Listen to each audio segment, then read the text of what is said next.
ni ekokopiemu ewo Ebuakwa Divisional Police Command ewo Atwemama Bieja South Municipal of the Ashanti Regional ya arabosem kasi BSC amame ne wo ekasai ede abranti ana papa wodi za enyamo ho esem no aposifo ensa asolumu asese wo twe aposifo ekukuma de emrano ese no wo monenu ebedi no na denti na ama eneden Ebuakwa Divisional Police Commander wo mo ewo Atwemama Bieja wo mo eni abrem abaya ne din ede ama boatima jese chirimu anase jiwebeto idwan wo ni early 20s emu just woni ne ho kani ani din ede Ata Michael wo mo ete Atwema agogo na wo mo eware enche beye enfie ensiemu a 6 months ni na jese wo mo eka wo mo etiribo mo se yire eni ekunu jese wo mo gina altar so eka for better for worse just wo and better to one more enter just who ne say ba ne side na just odo and one more tempty and entiatinti and ma one more eware na ene dey ya me no wo kasedi ama nuanu mana say Buakwa Divisional Police Commander for Abemu NSM Ata Michael ama Boahima Watima yi ekumi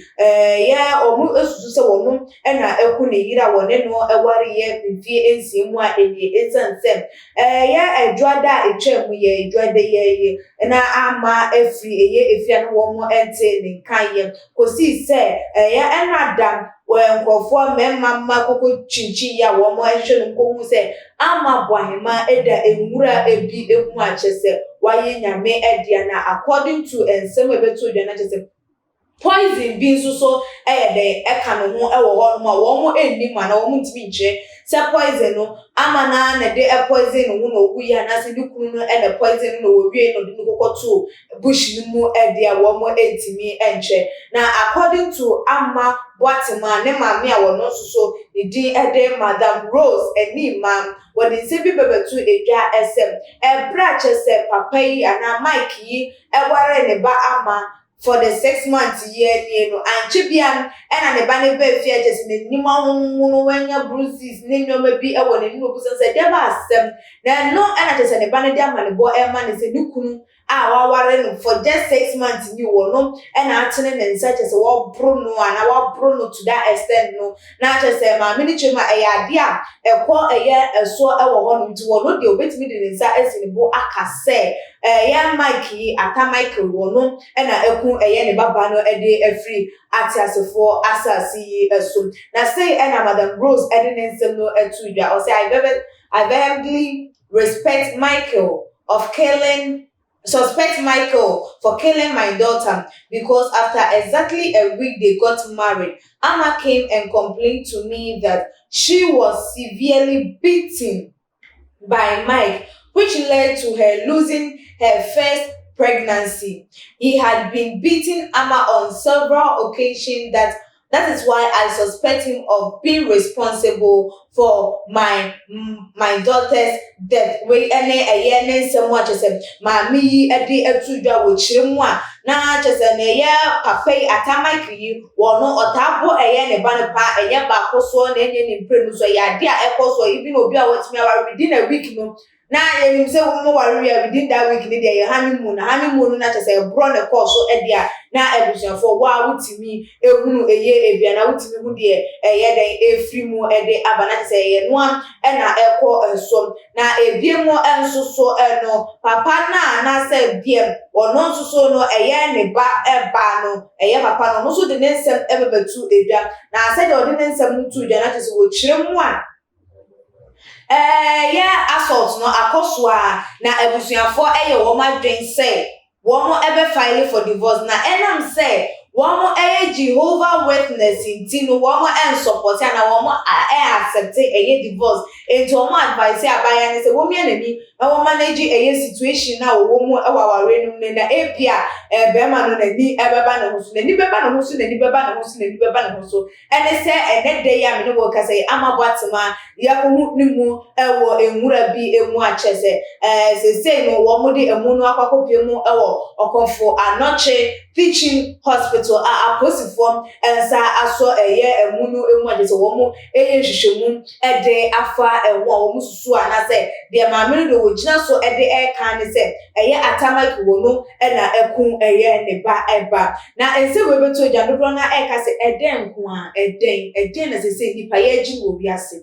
eden na ye pe eden na se yenko ano ye pese yenwu na se bibia na ye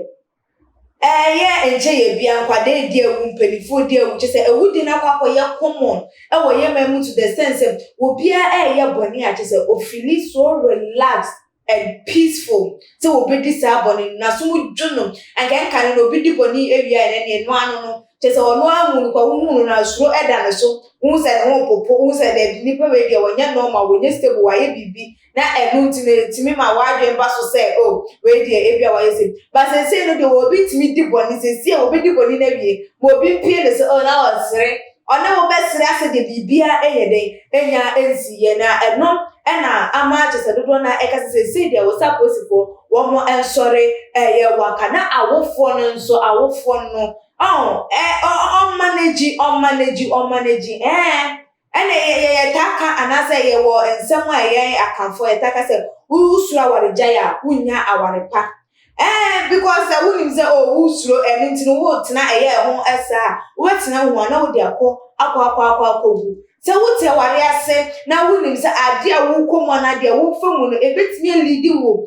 to wo death untimely adenti ene wo se wo ma de abusuafo be kan ana wo believe bi ebe chewo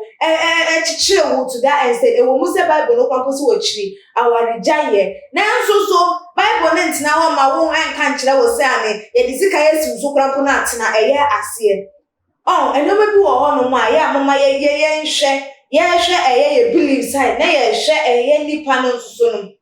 the physical and emotional side no how no so take things into and sana ye gina so decide mind gina on one stage pe ne yanka say because of way no ye ni say ya there bi bu ho no go say ye nhwe ha san say bible no ye nkranti no for twa ha no na ni nyina no yetimi nhwe nya sa dan da de awudi say koso na ekoso so a kwa bi eche na wo mo di bone no wo mo asan afa wo mo